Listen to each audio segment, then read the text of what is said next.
My guest today is Gruia Bădescu. He is currently an Alexander von Humboldt Fellow at the University of Konstanz in Germany.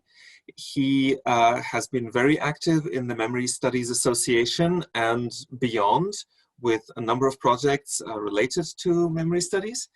And I would like you, Gruia, to talk briefly about your own path to this interdisciplinary field of memory studies. What drew you to the study of memory? Thank you very much, Misha, for the invitation and for this provoking question. So actually, my focus within memory studies is the connection between places and memory, between places with a difficult past and dealing with this past. But the broader question of difficult memory started, I guess, earlier. I remember when I started college, I actually decided to take German, to study German, as there was a class in the German department coming to terms with the past. And at the time, I was reading a lot about wars and dictatorships, the Holocaust, and I was wondering how do societies come to terms with this? So then, by using my other big interest in cities and place, I looked at memory as it connects with places. First of all, it was a long-standing interest in reconstruction, and how do cities recover after wars? And so how do architects, city makers, let's say planners and communities deal with memory questions in the way they rebuild urban landscapes, the questions of guilt and responsibility. And I did a number of settings, but mostly in my PhD was actually on practices of memory and architecture in reconstruction in former Yugoslavia, in Serbia, and in Bosnia. But then also within memory studies, I'm interested in memory work and makers of this kind of sites of memory and museums. So I was part of a project on museums within the post-socialist and post-colonial context. That was run at New Europe College. Damina Otsoiu was the principal investigator. And then at one point I was contacted by a team which was putting up an application on dictatorships. And they asked me if I'm interested in working on architecture and memory within a post-dictatorship context. I'm from Romania originally, so it was also an occasion to deal with, let's say, the difficult past of various layers of my own society's past. So I joined, but that was a project dedicated on links and entanglements between Europe, Eastern Europe as well, and Latin America. So I spent a few years working on this project that was funded by the Arts and Humanities Research Council of the UK, and also the French LABEX, Les Passés dans le Présent, with a great team in which I did my own work on places and sites of memory, but also worked with a few people on liaising with curators, with architects, with people who were actually on the, let's say, memory work front, and also the dissemination beyond academic research. This is so I could say that criminalization of dictatorial past. Exactly. Yeah. Yes. So the larger project was called Criminalization of Dictatorial Past in Latin America and in Europe in a global perspective. And there was a team of people interested in historiography, in victims association, and in memory processes within also heritage lens. So here I work with Raluca Grosescu and with Elikus on making a number of events in which we reached to the practice world. So the idea was, how do we engage academic research on memory and heritage of dictatorships with the professionals. So, for instance, in Milan at the International Committee of Museums annual conference, we brought together academics and researchers. We had a number of events like these also in Bucharest. Also, particularly as we were focusing on Southeastern Europe and also on the post-Soviet space. Nelly Becus is working on that at the time as well. So the idea was always to link some of the research part and the critical aspect with how do curators and people who work in these places make sense of the process itself. And how smoothly did that cooperation or that dialogue go between academics on the one hand and representatives of museums and NGOs on the other? Did you have the feeling that you were speaking the same language? Well, there were a number of moments in which, let's say, the more provocative, critical questions coming from academic research, also on who has the right to speak and all these things about the communities, were created some flames. For instance, in one of the Bucharest workshops with some architects, but then the conversations actually were very fruitful in seeing that there are all these layers that we have to discuss. But I think also what we wanted then is for us just to be more facilitators of actually also bridging these debates. And for instance, one good thing that happened was that in the Southeastern European part, there were all these associations of victims, but also foundations interested in particular sites, like Belen in Bulgaria, or Pitești or Sighet in Romania, and then Goliotok which is now in Croatia, but it dwells on memory debates within the former Yugoslavia, and we brought them together, and it was interesting. And the idea was to also see how they can collaborate and how they take the dialogue in a transnational way. And so I can say that it was to some extent a success up to this point, because they already applied to projects together. And another, I mean, it was another let's say professionals association that was very important in our project was the International Committee of Memorial Museums in the Remembrance of Victims of Public Crimes. Very long name. The acronym is ICMEMO. It's part of the ECOM of this International Commission of Museums, and they were very interested in this dialogue, and yeah, they facilitated some of the work. So it was a challenge, let's say, but it was one that we wanted to really to dwell into, because I think it's important. So speaking of transnational projects and comparisons between different post-socialist countries, so you mentioned that you're originally from Romania, but your research until now has not really been that much about Romania, although you have worked a lot on post-Yugoslav countries, as you said, and now you're returning among other fields of interest to Romania as you're starting to work on your project on different cities that have modeled themselves on Paris over time, and you're returning to Bucharest. Yeah. So I wanted you to say a little bit about how you see memory studies in Romania developing right now, perhaps in comparison with other countries in Southeastern Europe, but also other post-socialist countries, and more widely in the international context. So where do you see Romania standing right now in this sort of the international debate about memory? Okay, thank you for the question. As you very well said, most of my work has been on the former Yugoslavia, but also with these links to Latin America.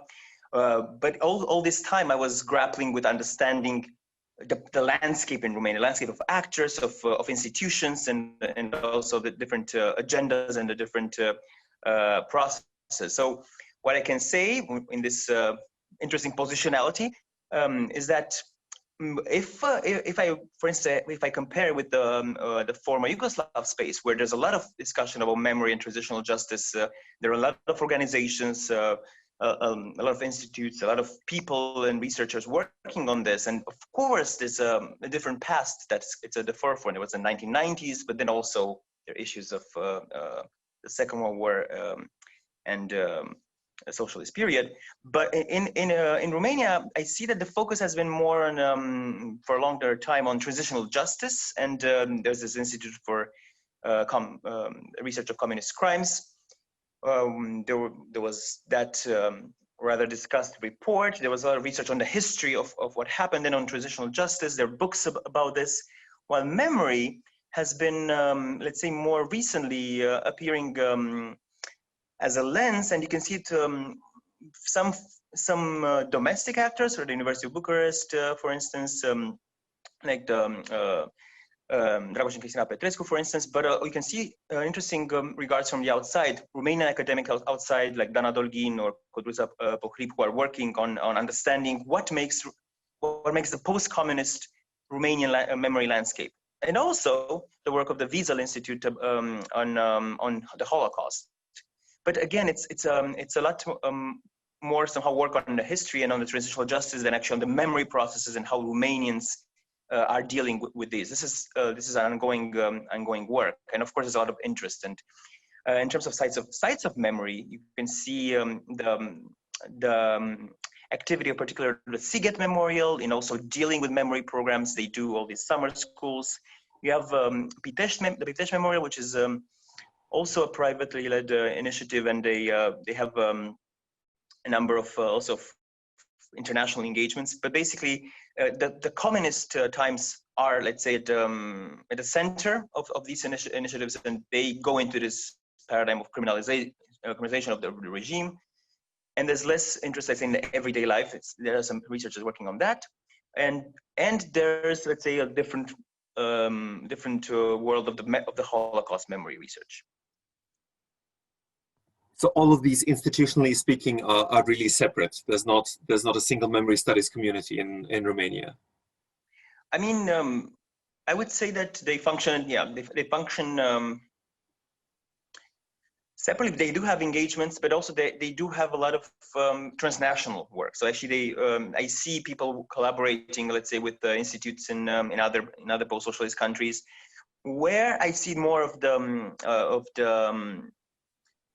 lack of dialogue is actually, interestingly enough, with Southeastern Europe as a whole. So while Romanian memory debates somehow engage a lot more with the Central European debates, the dialogue of actually creating a Southeast European memory discussion beyond the specificity of Yugoslavia in terms of socialism, in terms of the 1990s, there's so many other things there of the 20th century that could be put in dialogue. And this is something that I'm personally keen on advancing, the dialogues between, let's say, the Balkan countries, between former Yugoslav countries, Romania, Bulgaria, Greece, etc. Because okay, Greece is already a different thing, but it's I see there are more things in common that are not discussed on the long view.